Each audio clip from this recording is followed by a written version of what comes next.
Tonight's bedtime story is called Cherry Day, and I wrote it over 2 years ago, but I decided to go ahead and read it tonight because I'm still regrouping after finishing up my thesis.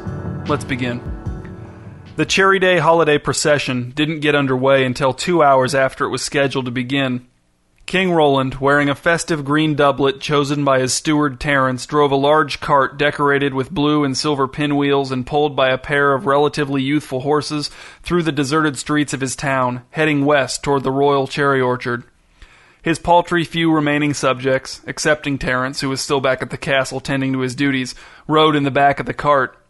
All 12 of them sat on mounds of straw and sipped wine from the cask that King Roland had allowed them to bring.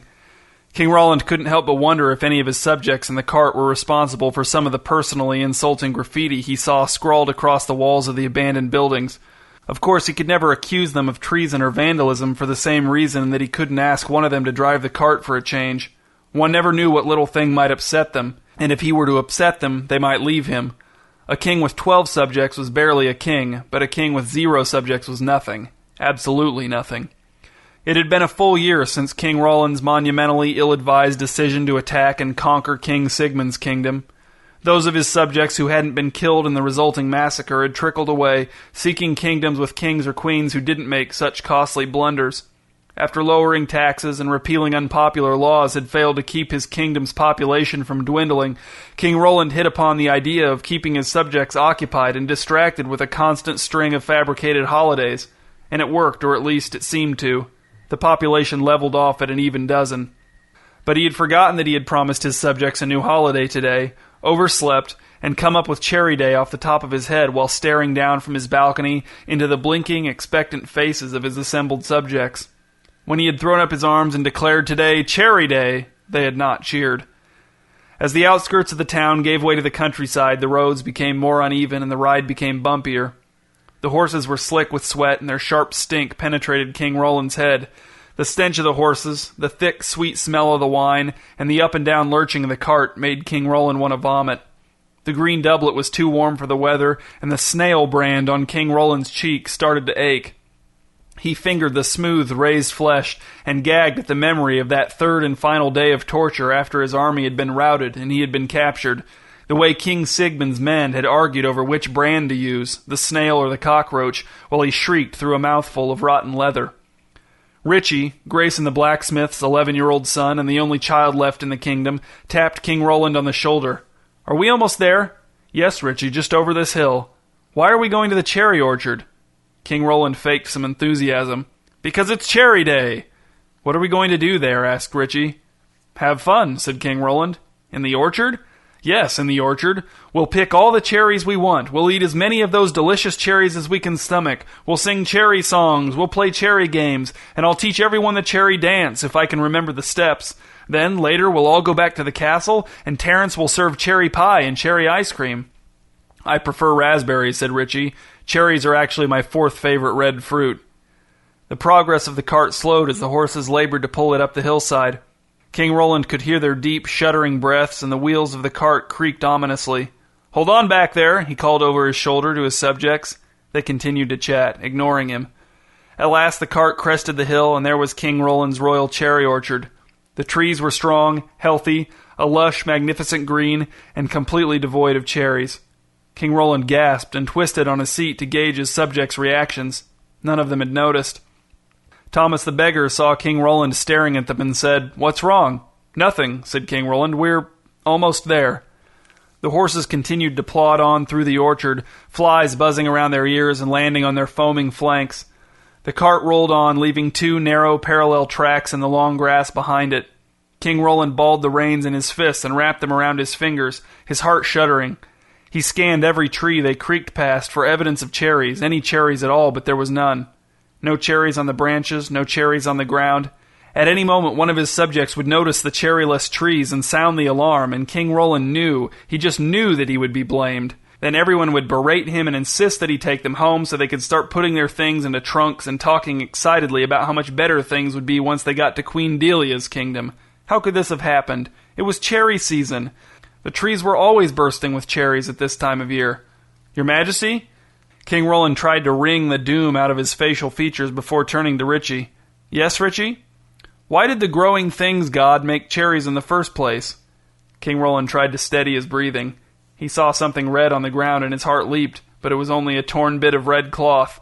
Because, answered King Roland, one day the growing things god was eating a piece of cherry-flavored candy, and he thought to himself, I should make something that tastes just like this. So, on this exact day, thousands of years ago, he created cherries for all of mankind to enjoy. Thousands of years ago? Well, more like millions. Oh, said Richie. King Roland waited in agony for the inevitable follow-up question about the lack of cherries on the trees, but Richie seemed satisfied. A hot wind came crawling through the orchard, and the pinwheels on the cart whirred. King Roland steered the horses to the north, desperately hoping that perhaps some of the trees down in the valley would have avoided whatever fate had befallen the barren trees they had passed so far. As the cart came along the upper rim of the valley, King Roland looked down the hill and saw on the far edge of a large clearing a group of 11 men in scarlet livery going up and down ladders and plucking handfuls of cherries from trees heavy and sagging with the bright red fruit.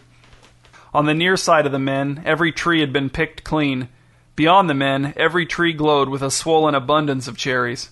Behind King Roland in the cart, his subjects had gone silent. The laughter and shouts of the men drifted up to the cart through the trees, clearly audible over the wheezing of the horses. Who are they? Asked Kenneth the baker. Are they here for Cherry Day? Did you tell them they could pick your cherries, your majesty? No, I did not, said King Roland. Let's go speak with them. He snapped the reins, and the exhausted horses began to pull the cart down into the valley, weaving back and forth across the face of the hill. Did anyone bring a weapon? Asked King Roland. No one answered. The cart reached the bottom of the hill, and King Roland stopped it just short of the clearing. The horses' heads drooped. King Roland peered out from between the trees at the cherry thieves. 5 of the men scurried up and down tall wooden ladders that they leaned against the highest branches of the trees. They sang and joked as they worked, plucking cherries and dropping them down to 5 more men on the ground who collected the cherries in large wicker baskets. An 11th man picked up the filled baskets and loaded them into a cart much like King Roland's, although this cart was attached to a team of 2 powerful oxen. King Rudolph's men wear scarlet livery, said King Roland. Those are his men. He's robbing me. He's plundering my weakened kingdom. Let's go home, said Lillian, the reformed whore. We can't fight them. Look, they have swords right there, leaning against that wagon. I agree, said Grayson, the blacksmith. We should go before they see us. I don't want Richie to get hurt. King Roland swiveled in his seat and glared at his subjects. You'd all love that, wouldn't you? You could all talk about what a disappointing failure Cherry Day was once I'm out of earshot. Maybe you'd send messages to family members in other kingdoms to inquire about how fun their holidays are. Do you see all these bare trees? All the bare trees we've been passing? King Rudolph's been stealing our cherries for days, maybe weeks. I don't think cherries are ripe for weeks, said Constance, the midwife. Perhaps they started before the cherries were ripe, just to spite us, said King Roland. They're ruining Cherry Day. He spat into the grass, the snail brand white against his flushed cheek. We don't mind, said Lillian, the reformed whore. We know you just made Cherry Day up a few hours ago. It's not that important to us. Let's go back to the castle for the pie and ice cream. Please. Please, your majesty.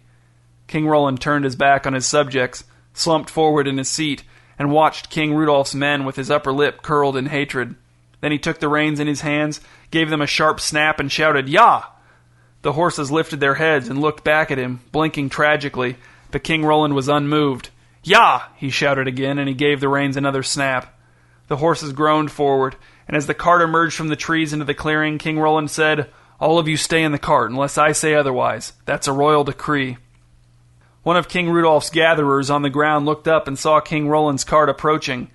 He gave a shout, and the men on the ladders turned and watched the slow progress of the cart for a few moments before climbing down from their perches at a leisurely pace and grabbing their swords.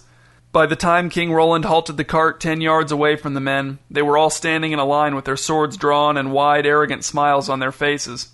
King Roland dropped the reins and stood up on the seat of the cart. The green doublet, soaked in sweat, clung to his back. Nonetheless, he managed to look regal, somehow. Gentlemen, you are on my land without permission, you are picking my royal cherries without permission, and you are facing me, the king of this kingdom, with drawn steel. I insist with the full weight of my authority that you return to your lands at once, and leave those cherries here. A man with a scraggly orange beard and a dirty bandage across the bridge of his long nose stuck the point of his sword in the earth and leaned forward on it, his wrists crossed over the hilt. Hey, Soapy, he said to one of his companions. What do we call this king again? King Snailface, said Soapy, a tall, chinless man with black hair that hung in his eyes. "That's right," said the first man. "And how much respect do we afford King Snailface?" "Zero respect," said Soapy. "We take his cherries without asking. We wave our weapons in his face. Our women sew his likeness into insulting quilts. And we kill him like a sickly dog if he tries to stop us." King Roland felt unsteady standing on the seat of the cart, but he didn't want to get down on the ground where he'd be in easy stabbing range. He ignored Soapy and continued to address himself to the first man. "What is your name, sir?" The man grinned. His teeth were a sinister white. "I'm Virgil." He turned his attention to King Roland's subjects, huddling frightened in the back of the cart. "Well, look here. You brought the whole kingdom. The whole dozen. A kingdom and a cart." "No more," said King Roland, his voice icy and steady despite the weakness he felt sprouting inside of him. "Get out of here." "Just take the cherries," said Kenneth the baker with a whimper. "No," shouted King Roland. "The cherries stay." Virgil laughed and turned to his men. "Kill the horses." Two men stepped forward, and before King Roland could react, they each drove their swords into the horses' necks. Hot blood spurted out, and the horses fell to their knees, sighing in what sounded like relief. They flopped onto their sides, still tangled in their harnesses, and one of them managed a faltering, wet scream while the other lashed out twice with its hooves before the men stabbed their throats again and their eyes went dark. Constance the midwife cried out in terror, and Richie hid his face against his father's chest, sobbing. King Roland shook both fists at Virgil. "An act of war, an act of open war. My allies will come to my defense, and you'll die like those horses, Virgil. All of you will. I swear it by Cherry Day." King Rudolph's men looked at Virgil for a cue, and when he burst out laughing, they joined him. "Allies! King Snailface got so lonely in his empty little kingdom that he made up some imaginary allies." The men who had butchered the horses laughed as they wiped their blades on the wet flanks of the fallen animals. Soapy danced a halting jig while he laughed, and another man, whose mouth was full of King Roland's cherries, laughed so that King Roland could see the red pulp on his tongue and teeth. "Now," said Virgil as he wiped tears of mirth from his eyes, "we're taking your cart and your subjects." In one quick motion, he jumped up on the seat next to King Roland and gave him a spiteful shove. King Roland, taken by surprise, fell hard, landing flat on his back, his head bouncing off of the ground. Woozy, he slowly got to his feet and staggered a few steps backwards. His subjects watched him in despair. More of them were crying now. Even Thomas the beggar, even Lionel the disgraced knight, even Julian the pig farmer. "Cut those dead horses loose," shouted Virgil to the men. "Bring our cart over here and hook this one onto the back. The oxen can pull both." He turned and smiled down at King Roland, who looked up at him with bleary eyes. "Oxen are much stronger than horses. Much stronger." King Roland felt too dizzy to stay upright, so he sat down in the grass. He avoided eye contact with his subjects and tried to think of a plan. He couldn't. All he could think of were new holidays. Justice Day, Royalty Appreciation Day, Selective Forgiveness Day, Dangerous Experiments Day. "So long, King Snailface," said Virgil as the oxen plodded forward and the linked cart started to roll away. He sat on the seat of the front cart, the back of which was filled with the baskets of King Roland's cherries. "Now that your kingdom's empty, you can probably raise those taxes again. We'll be back for the rest of the cherries all this week." King Roland's subjects in the second cart didn't call out to him. They didn't even look up. The rest of King Rudolph's men walked alongside the carts with their swords on their hips, drinking the last of the wine from the cask in King Roland's cart. The whole procession was soon out of sight, although King Roland could still hear his enemies viciously impersonating his commands. King Roland got back on his feet and stood doubled over with his hands on his knees. When his head cleared after a few minutes, he stood upright and started the long hike back to the castle. He had to rest several times on the climb back out of the valley, leaning against the trunks of his trees and tucking his sweaty hair back behind his ears. After another 20 minutes of walking, he took his soaked-through green doublet off and left it hanging over a low branch. Maybe he'd come back for it. His head was feeling better than it had since he'd woken up. As he walked, he spotted a cherry lying in the grass near the base of one of the smaller trees, somehow missed or ignored by King Rudolph's cherry-stealing crew. He picked it up and popped it into his mouth. It was delicious. King Roland took a few minutes to look for more, but he eventually gave up and kept walking. The taste of the cherry lingered in his mouth, tart and rich. The sun was setting by the time he got back to the castle. The smell of freshly baked cherry pie hung in the royal feasting hall. King Roland limped into the kitchen and found Terence, lightly dusted with flour, eating a bowl of cherry ice cream and reading a book of juvenile poetry. "You're back," said Terence. "Is everyone ready for pie now? You're later than I expected." "I'll take some pie," said King Roland. He sat down on a stool and rubbed his aching calves with his hands, but everyone else got captured, or liberated, depending on your perspective. I had to walk back. Terence turned his book upside down on the counter and picked up a knife. He walked over to the pies resting on the cooling rack and cut a piece. He balanced a slice of pie on the blade of the knife and carried it back to the counter where he dropped it on a plate in front of King Roland. He added a dollop of cherry ice cream. King Roland took a few bites and then said, "This is great, Terence." "So now what, Your Majesty?" "First," said King Roland through a mouthful of pie and ice cream, "we add Cherry Day to the drop list." "Consider it done," said Terence. King Roland pushed his empty plate away and stood up. "Next, we replace Cherry Day with Stay in Bed Day, unless I think of something better before next year. We'll see. We'll pencil it in." "I have to say this, Your Majesty. That doesn't sound like a very appealing holiday." King Roland looked at Terence for a moment and then said, "Follow me." The two men walked out of the kitchen and through the dining hall. They walked down a long hallway, their footsteps muffled by thick rugs, their way lit by torches. After several twists and turns, they came to the east tower, the tallest in the castle. A soft breeze swirled down through the tower as they mounted the steps, one after another, Terence following King Roland until they came out into the open air high above the empty kingdom. The silent streets of the town were drenched in the light of a scarred half-moon. King Roland spoke.